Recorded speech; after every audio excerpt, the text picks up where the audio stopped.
Nishimiye kubana namwe muri uyu mwanya.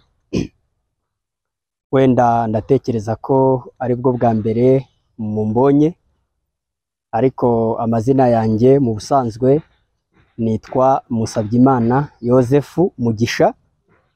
Ndi umubwirizabutumwa bwiza bw'ubuntu bw'Imana. Ndakijijwe na Yesu kubw'ubuntu bwe. Tuba turi hano mu isi nyine dushakisha, ariko iyi si nyine tuba tuyiriho tumeze nk'abashyitsi, tuba tuyiriho tumeze nk'abagenzi. Ntawe ubuzi ngo uyu munsi ushobora kuyivamo cyangwa ejo bundi. Birashoboka ko umuntu wese waje kuri iyi si afite igihe cyo kuyibaho, ariko afite n'igihe cyo kuyivaho. Mbese kandi icyo gihe ntawe ujya ukimenya. Mbese uba uryamye, ariko mu mwanya tukumva ngo uvuye mu mwuka. Umuntu aba ari kugenda, wajya kumva ukumva ngo ibyiwe birarangiye. Nta nteguza ibayeho, ntibijya bigombera ngo umuntu ararwaye. Ashobora kuba arwaye, ariko ushobora no kuba uri muzima. Ushobora kuba ushaje, ariko ushobora no kuba ukiri. Hari igihe umuntu ajya yibeshya ngo jyewe ndacyafite imbaraga, ndacyakomeye, ndacyari mutoya, sinanarwaye, nta n'ibimenyetso mfite. Ariko pe umuntu aba ari muri iyi si, igihe cye cyo kuyivaho cyagera, wajya kumva ukumva baragutelefonnye, cyangwa abaturanyi twajya kumva tukumva ngo wa musaza, wa musore, wa mugabo, wa mubyeyi, wa mukobwa, ibyiwe biragaragara rero ko muri iyi si tuba tuyiriho, ariko turi abagenzi bigendera. Hari uwavuze ngo iyaba wari umunyabwenge, ahubwo wakabaye wita ku iherezo. Uri umunyabwenge, wakwita ku iherezo ryawe. Umuntu rero ava muri iyi si, kandi iyi si umuntu yayivuyemo hari ahantu habiri. Kimwe, umuntu ashobora kuva muri iyi si akazajya mu ijuru, cyangwa akajya mu muriro utazima. Numvishije mwese muvuga ko muri abakristo, mbese numvishije nta n'uwavuze ko ari umusilamu. Biragaragara ko mwese ibyo ari byo byose mushobora kuba munemera Yesu. Ariko mu by'ukuri hano muri iyi si, iyo umuntu apfuye, hari ahantu habiri. Hari ijuru, ariko hakaba n'umuriro. Hari umuriro utazima, ariko hakaba n'ijuru. Hanyuma ijuru rero rizajyamwo abakira, ariko umuriro uzajyamwo umuntu uzi ikintu ngiye kuvuga. Ijuru Imana yariteguriye abakira, ariko umuriro utazima nawo urahari, nawo uzajyamwo mbese bahananwe na Satani, bajye mu muriro utazima, mu nyanja yaka umuriro n'amazuku, aho bazaririra bakahekenyera. Ariko ikintu nakwifuriza umuntu uri aha ngaha, ni uko ibyiza yamenya ukuntu umuntu yazajya mu ijuru, akazajya kubana n'Imana by'iteka ryose. Muri iyi si rero hari abantu babiri Imana izi. Umuntu wa mbere Imana izi umunyabyaha, ariko ikamenya n'umukira. Hano mbese muri iyi si, ntabwo muri iyi si Imana izi ngo uyasengera muri ADPR, uyu ni mu Badive, uyu ni mu Gaturika, uyu ni mu Basilamu, uyu ni muri Anglikani. Oya, hano muri iyi si Imana izi abantu babiri. Izi umunyabyaha, ikaba izi n'umukiranutsi. Ni ukuvuga ngo rero, kandi umukiranutsi niwe uzajya mu ijuru akabana, umunyabyaha niwe uzajya kubana na Satani. Ubu rero kandi umukiranutsi, iyo biri kuvuga umukiranutsi, ubundi umukiranutsi ni umuntu udafite icyaha. Muri kunyumva? Umukiranutsi ni umuntu utarakoze icyaha, ni umuntu udakora icyaha, ni umuntu utazakora. Mwumva umukiranutsi wari we. Umukiranutsi ni umuntu utarakoze icyaha, ni umuntu udakora, n'utazakora. Ntabwo ari ukuvuga ngo ni ugukora icyaha, ngo umukiranutsi n'ugerageze. Ni umuntu udafite icyaha, mbese wera ijana.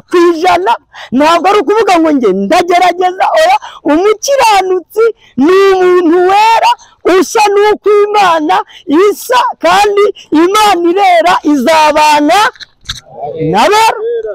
Nuko hari akaririmbo twajyaga dukunda kuririmba kavuga ngo irera irera izabana n'abera. Ni ukuvuga ngo Imana irera kandi izabana. Aho karirimbo mushobora kuba mukazi namwe. Irera irera izabana n'abera. Imana irera irera izabana n'abera. Imana irera irera izabana n'abera. Imana irera irera izabana n'abera. Urumva rero Imana nyine irera ariko izabana, ntabwo izabana n'abanyabyaha.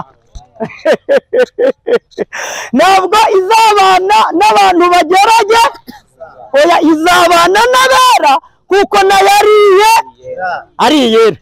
Ni gute rero umuntu ashobora kuba muri iyi si kandi abantu benshi bajya bavuga ngo iyi si nta muntu wera wayibonekamo, kandi koko birumvikana kubera ko murabizi iyi si koko umuntu ni umunyantege. Hano se harimo umuntu wera? Hari umuntu waba ari umwera wazamura akaboko turebe? Aha, ubwo rero niba nta wera uri hano, ubwo bivuze ko noneho tuvuze ngo hari umunyabyaha uri hano, ubwo twese noneho twazamura. Ngo ubwo nta muntu wera uri hano. Erega umwera ni umukiranutsi cyangwa intungane cyangwa umutagatifu, byose ni kimwe. Burya umwera ni umwe, n'umukiranutsi n'umutagatifu nuko babivuze mu buryo butandukanye ariko byose bihurira ku kintu kimwe. Uyu utari umukiranutsi rero ubwo buri ubwo ni ikintu n'ibintu bibiri byumvikana. Iyo utari mu ruhande rw'abakira, ubwo uri mu ruhande rw'abanyabyaha. Nuko rero ushobora kwibaza ngo ni gute umuntu noneho yabaye umunyabyaha. Kandi hanze aha ngaha hari inyigisho nyinshi ziba zivuga ko umuntu aba umunyabyaha igihe amaze gukora. Siko hanze hano si inyigisho ziba zihari zivuga ati narakora icyaha mba nari narabesha mba nari naratukana mba nari oya, niko bavuga. Ahubwo umuntu ni umunyabyaha kubera ko akomoka ku Reka dusome ijambo ry'Imana. Twifashishije ijambo ry'Imana riri hano mu rwandiko Pawulo yandikiye Abakorisayi.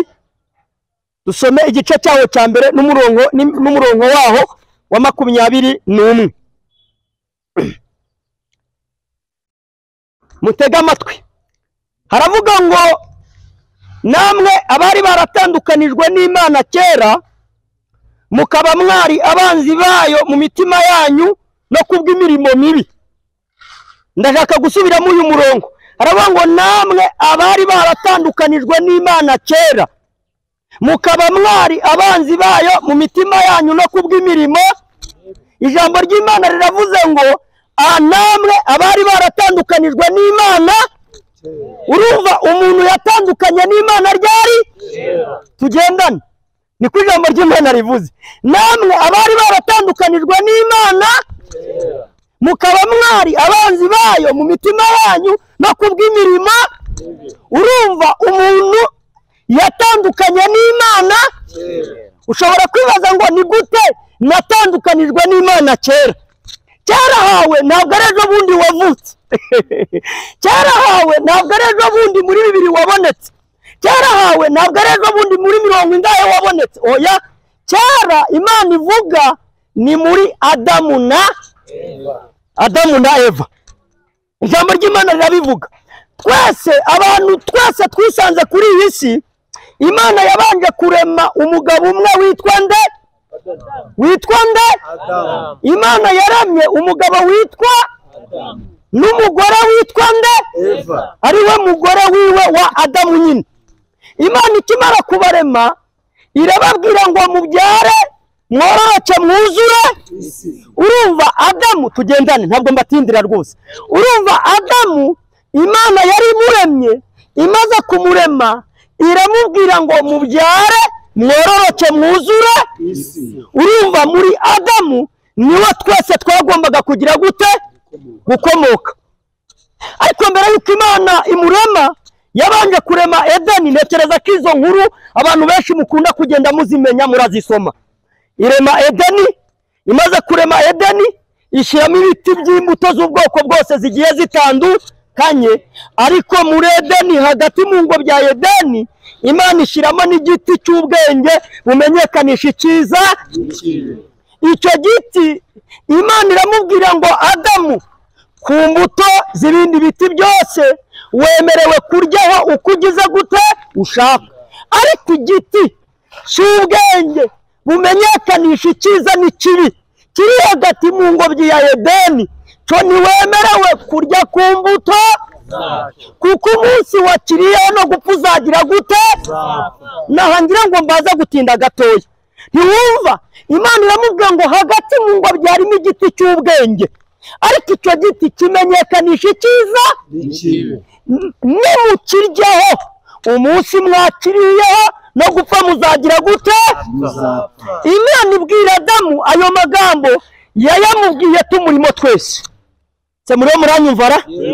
Imana ibwira Adamu ngo ubujijwe kurya kuri kiriya giti. Narindimo, warurimo, muzehe yararimo, harimo abazungu, harimo abirabura, harimo abantu bose babonetse kuri iyi si, bari mu moko yose no mu mahanga yose agiye atandukanye. Abo bantu bose bari muri Adamu. Adamu atari yarya kuri cya giti Imana yamubujije kugira gute?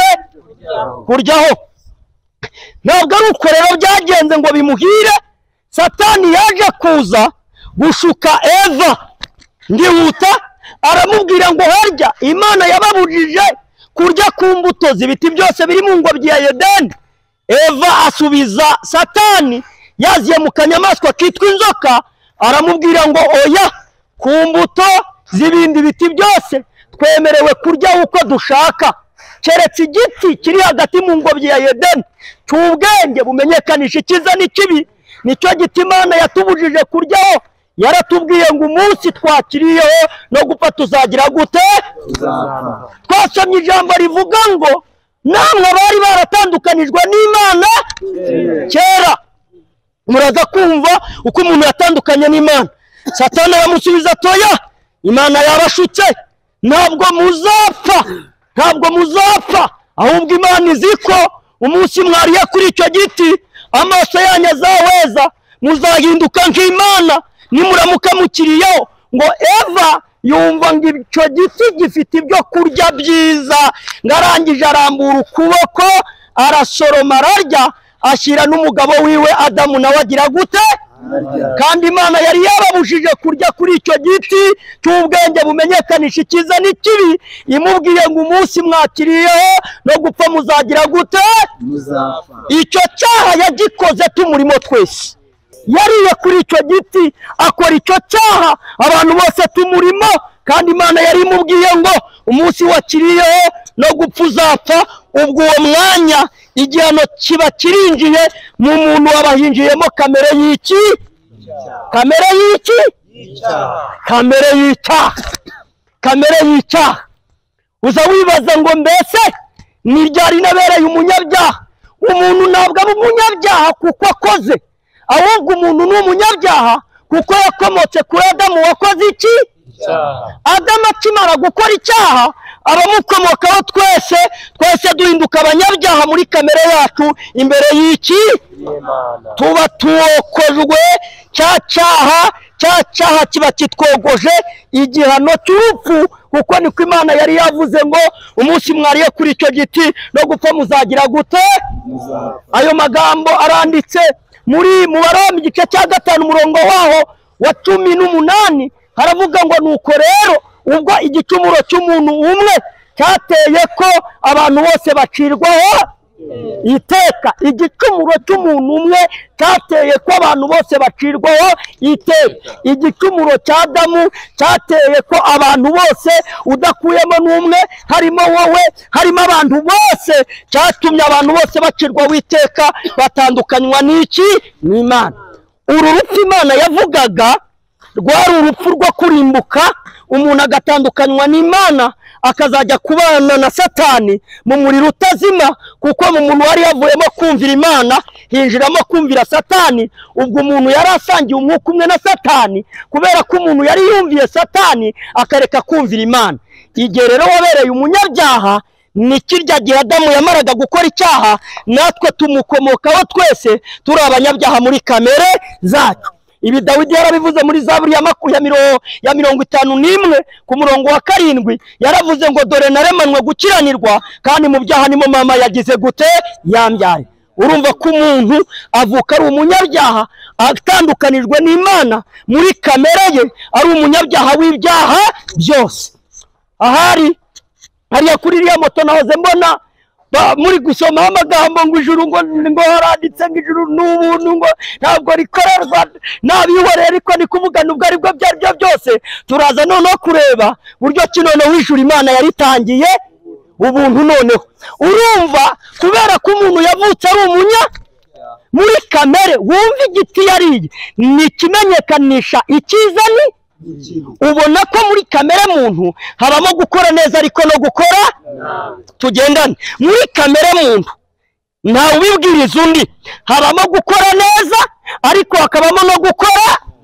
Ubu wagupingira ngo va hano umara umwaka ukora neza, nashaka gupingira amamiliyari ntabwo wabishobora, ntabwo wabishobora. N'uwagupingira ngo kora nabi nabyo ntabwo wabishobora. Ibi Pawulo yarabivuze, aravuga ngo ngerageza gukora icyiza ariko ibibi bikantanga. Umuntu agerageza gukora ibyiza ariko n'ibibi bikamutanga. Uko niko umuntu wese ateye muri kamere, harimo gukora neza hakabamo no gukora. Umuntu rero yavutse ari umunyantege nke, yavutse atandukanijwe n'Imana. Ntabwo umuntu aba umunyabyaha igihe atukanye, ntabwo umuntu aba umunyabyaha igihe asambanye, ntabwo umuntu aba umunyabyaha igihe agize umujinya, ahubwo izo ni imbuto zigaragaza ko umuntu yavutse ari umunyabyaha. Munyumve neza, umuntu ibyo ni ibimenyetso nawe yakuze babivuga ngo dore ntaho mbahishe, dore uko navutse ndi umunyabyaha. Ariko hanze aha bakakubwira ati buryo utarakorana icyaha wari mwiza. Oya, ntabwo wari mwiza, wari umunyabyaha w'ibyaha byose, kubera ko wavutse ku munyabyaha nawe wabaye umunyabyaha, ariko utandukanijwe n'iki n'Imana. Imana rero yavuze ko itabana n'abanya. Niyo mpamvu ubaza umuntu akakubwira ngo mbese uri umukiranutsi, akaguhakanira, kubera ko umutima ntabwo urya ruswa. Muri kamere y'umuntu aba abizi ko ataba umukiranutsi bikozwe n'ibikorwa byiwe runaka. Ababizi ntabwo yakwibeshera ngo ngewe ndi mwiza. Oya, muri kamere muntu ahava akagera, umuntu wese yabaye umunyabyaha kubera igicumuro cya Adamu dukomokaho. Aho niho twabereye abanyabyaha. Nguko uko umuntu yatandukanijwe n'Imana, abatandukanijwe n'Imana. Icyo akoze ayoberwa amakuru y'ukuntu nanone Imana yongeye kumugirira neza. Umuntu aje yinjiye mu rusengero runaka, bamubwira ko navuga ibyaha byiwe mu mazina bizajya bimuvaho. Ntabwo byashoboka. Sebwo muranyumva? Umva ko umuririmbyi yaririmbye, yaravuze ngo ibyo twakora byose n'umwete wacu wose n'agahinda gasaze n'amarira adashira byose ntibyashobora kudukura w'iki. Impamvu bitashobora kudukura w'ibyaha nuko turi abanyabyaha kavukire. Umuntu ashobora kwikiza ikintu yiteye ubwe, ariko ntashobora kwikiza icyo yisanzemo. Muranyumva neza? Umuntu yakwikiza ikintu we ubwe yiterereje, ariko ntabwo ashobora kwikiza icyo yisanzemo. Urugero ntanga rumwe, nihuse urabona ko ndi umugabo. Ubu naho nakenyera igitenge ngashyiraho n'igitambaro, nkambara n'inkweto zimwe zigenda zitya.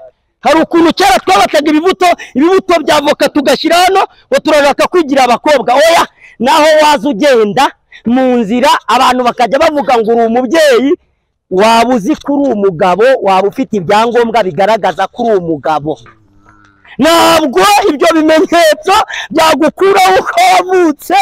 Wajya utambuka abantu bakajya bavuga ati uriya muntu ni umubyeyi, ni umugore, ariko waba ubizi ko uri umugabo ibyo ari byo.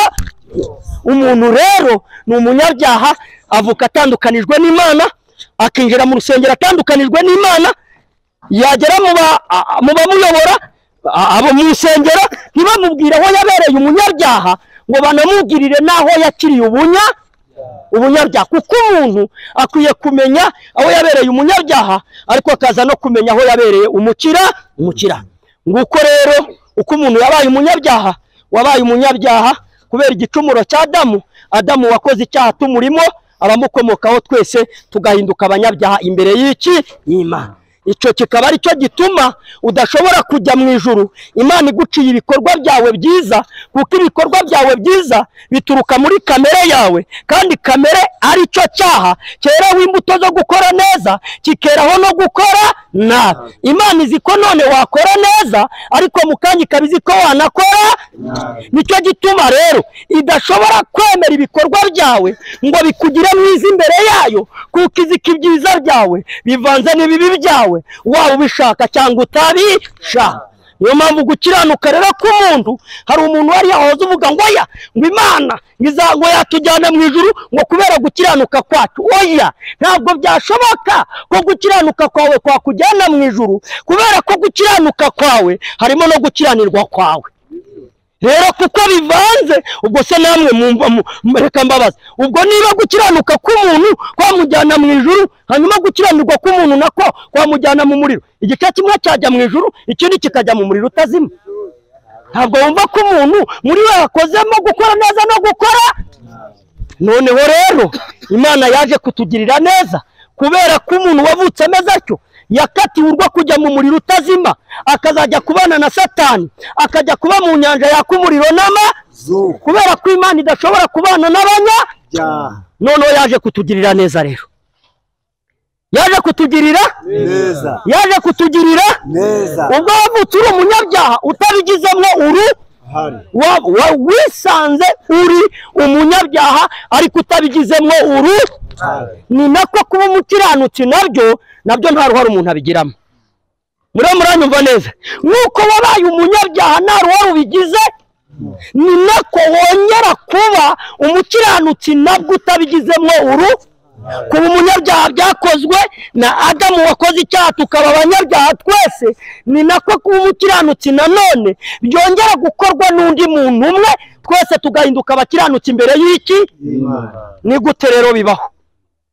Kuri uyu murongo twasomye, muri iki gice twasomye, reka twegere hepfo gatoya, haravuga ngo murongo wa 22, twasomye ku murongo wa 21 ahavuze ko twatandukanijwe n'Imana kera. Rero twatandukanijwe n'Imana, twahasobanuye ko ari muri Adamu na Eva. None rero umva umurongo waho wa 22, haravuze ngo none yiyungishije namwe urupfu rw'umubiri we, ngo abashyire imbere yayo muri abera n'abaziranenge mutagawa. Aha naho matinde gatoya havuze ngo none yiyungishije namwe urupfu rw'umubiri we. Urumva twe twavutse turi abanyabyaha ndetse dukatiye kujya mu muriro none Imana rero iradukunda. Sasa umurongo abantu bose bazi muri Yohana 3:16 havuga ngo kuko Imana yakunze abari mu isi cyane, kuko Imana yakunze abari mu isi cyane, nibyo byatumye itanga umwana wayo w'iki kugira ngo umwizera wese atagira gute, ahubwo ahabwe ubugingo. None rero abantu bavutse ari babi, Imana yaradukunze cyane. Abantu twavutse turi babi, abantu twavutse tugomba kurimbuka, none Imana yaradukunze cyane. Imaze kudukunda cyane yohereza umwana wayo. Numvisha hari umuntu uvuga ngo amen, amen nanjye. Amen, amen. None rero havuze ngo none yiyungishije namwe urupfu rw'umubiri we kugira ngo abashyire imbere yayo muri abera. Ni gute? umuntu yagombaga kuba umwera imbere y'Imana, akaba wari umwera, akaba mu isi atunze ibyiringiro by'ubugingo byanyuze. Imana yari yavuze ngo umunsi wakiriyeho no gupfa uzagira gute? Byasabye ngombwa rero ko Imana itanga umwana wayo. Mbere na mbere hariho jambo. Iryo jambo tujya turisoma muri Yohana ubutumwa bwiza igice cya mbere. Mbere na mbere hariho jambo, kandi jambo yahoranye mu byaremwe byose, nta na kimwe cyaremwe kitaremwe. Aha, umva rero jambo wahoranye n'Imana, ari umunyacyubahiro, abamarayika bamuramya bavuga ngo urera, ibizima bivuga ngo urera, bivuga ngo urera, bikunama bikabona rera, bikunamuka bikavuga ngo urera.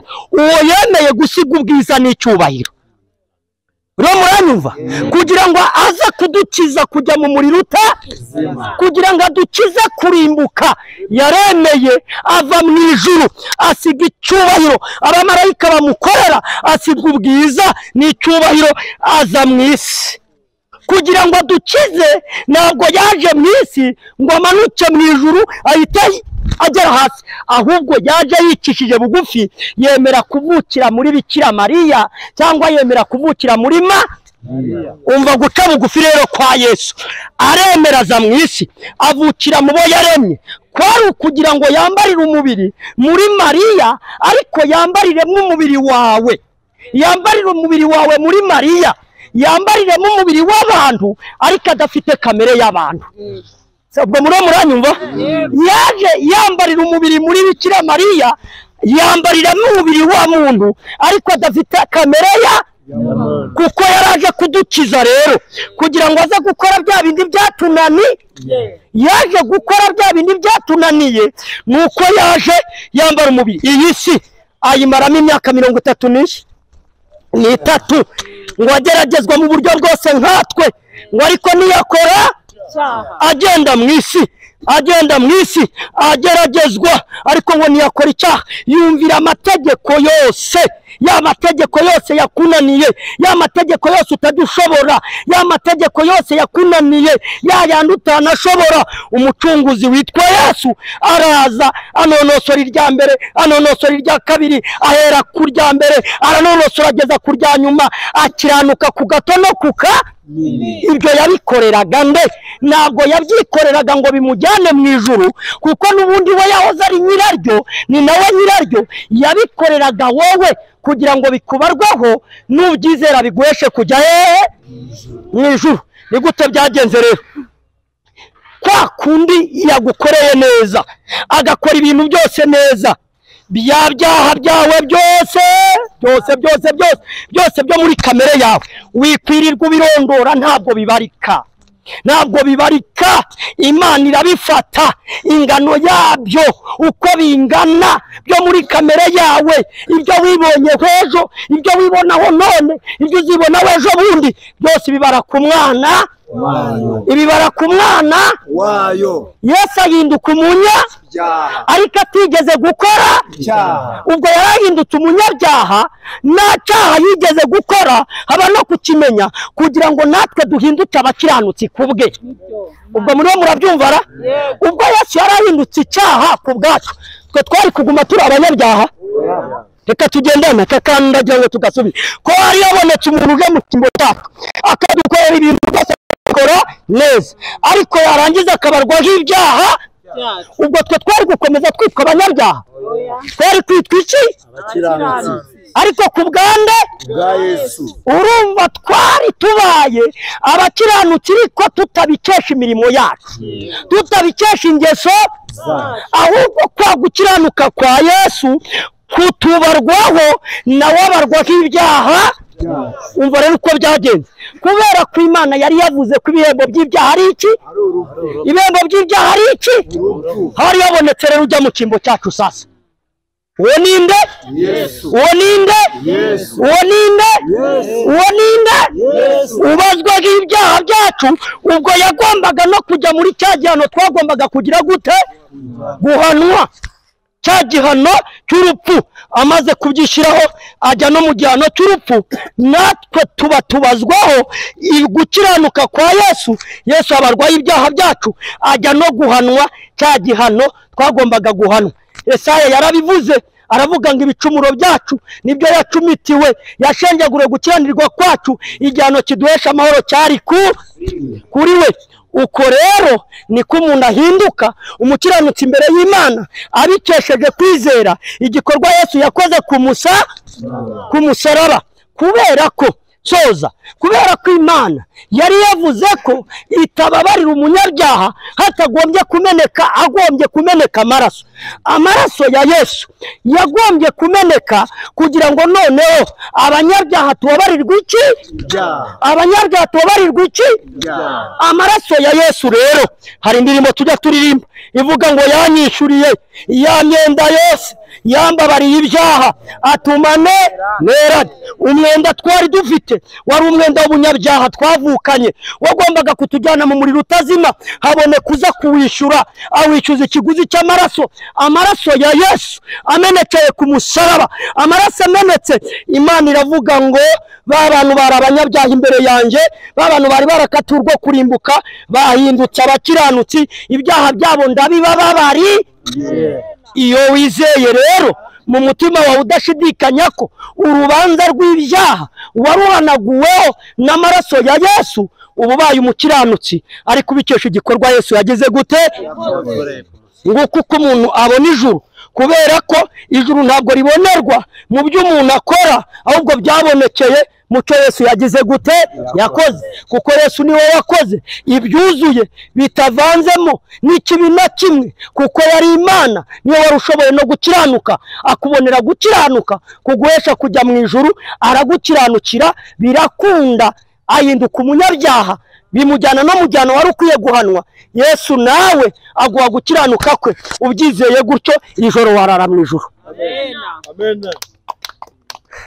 Nerekeje ku musozi, ubyizeye gutyo ukamenya ko igihano cy'ibyaha wari ukwiriye guhabwa hari uwagiranwe witwa nde? Urumva ntabwo Imana rero yakwishyuza umwenda w'icyaha kabiri.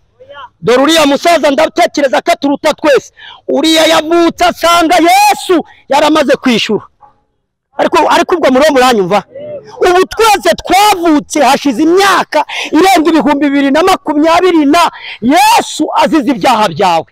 Wavutse usanga amaraso ya Yesu yaramenetse, wavutse usanga Yesu yarakuboneye gukiranuka. Wowe ni amakuru gusa ndi kukubwira kugira ngo ubimenye. Numara kubimenya ubyizeze umutima wawe, numara kubyizera ubu umukiranutsi byiteka ryose, ubeshejwe no kwizera igikorwa Yesu yagize gute? Yakoze. Uze hano kwishansiye uri umukira, witahire uri umukira, bitavuye mu maturo, bitavuye mu ngeso zawe. Muranyumva? Oya, bitavuye mu ngeso zawe, ahubwo bivuye ku kwizera Yesu wakoze, tukabonera ijuru ku buntu. Ndasoshe rero cya kibazo burenda gisubije, kimwe cyaza kivuga ngo ijuru impamvu ijuru ari ubuntu ni uko ikiguzi cyaryo twe tutari kukibona. Ijuru ni ikintu gihenze ku buryo kugira ngo turibone binyuze mu kurikorera ntabwo byari gushoboka.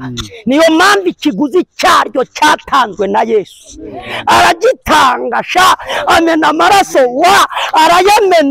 ayamennye. Imana irasinya iravuga ngo bari abasaza, bari ababyeyi, bari abagabo, bari abasore, nibizera ko mu maraso y'umwana wanjye bababariwe ibyaha byabo, bazaba babaye abera, bazaba babaye abakiranutsi, babikesha kwizera igikorwa Yesu yakoze. Mu byizere tuzabane mu ijuru.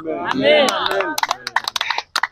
Nanjye narabyizeye, maze kubyizera mpinduka umukiranutsi imbere y'Imana, bikesha kwizera ko igihano nari nkwiye guhanwa cy'ibyaha hari umucunguzi witwa Yesu wagize gute?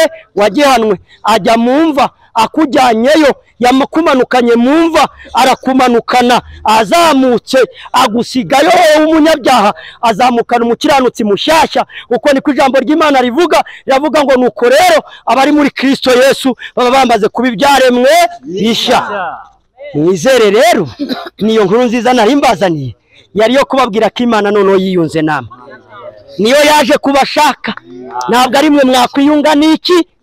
N'Imana. Ntabwo wakwiyunga n'Imana, ntabwo wakwiyunga n'Imana binyuze mu gusaba penetesiya, ntabwo wakwiyunga n'Imana binyuze mu kubibwira bamwe bajya bababeshya. Ubwiyunge Imana yarabukoze, se muranyumva? Kuko ntabwo byari gushoboka ko umunyabyaha ababarira undi ahubwo umunyabyaha yababariwe ibyaha bye binyuze kuri Yesu, kuko niwe utarigeze kumenya icyaha.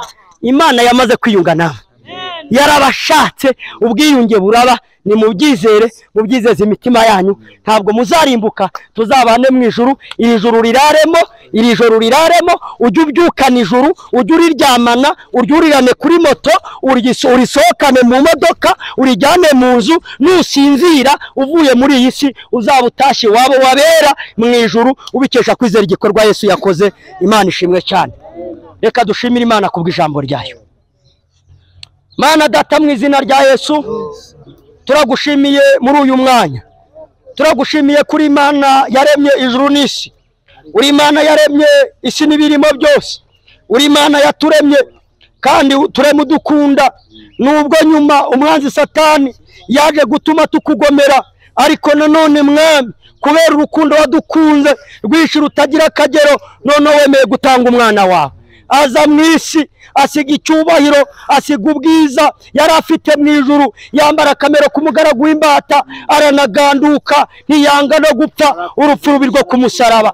Abari baratandukanijwe n'Imana kera kubera igicumuro cya Adamu, wongeye kwiyunga natwe bikozwe na Yesu. Mu rupfu rwa Yesu, urupfu twari gupfa, Yesu ararupfa, ariko dupfira muri we, duhanirwa muri we, duhambirwa muri we, tazutse tuzukana nawe. Reka ngushimire kubwira ijambo, amaraso yawe wamenye ku musaraba i Golgota niyo yatumye ukuraho abantu urubanza rw'ibyaha. Aba bagabo bumvisha ijambo ryawe, ababyeyi bumvisha ijambo ryawe, abasore bumvisha ijambo ryawe, abakobwa bumvisha ijambo ryawe. Mwami Yesu, ubahe kuryizera kugira ngo tuzabane mu ijuru, bareke gukomeza kwibaraho ibyaha, kuko utakibabaraho ibyo wagombaga kubabaraho. Wabibaze kuri Yesu, umaze kubimubaraho uranabimuhora. Nabo bahe kubyizera kugira ngo bagende muri iyi si bizera igikorwa cyakozwe na Yesu, kuko wabakuye urubanza rw'ibyaha. Nanjye ndabasabiye kugira ngo imitima yabo yugururwe, maze nibumva ijwi ryawe Mwami,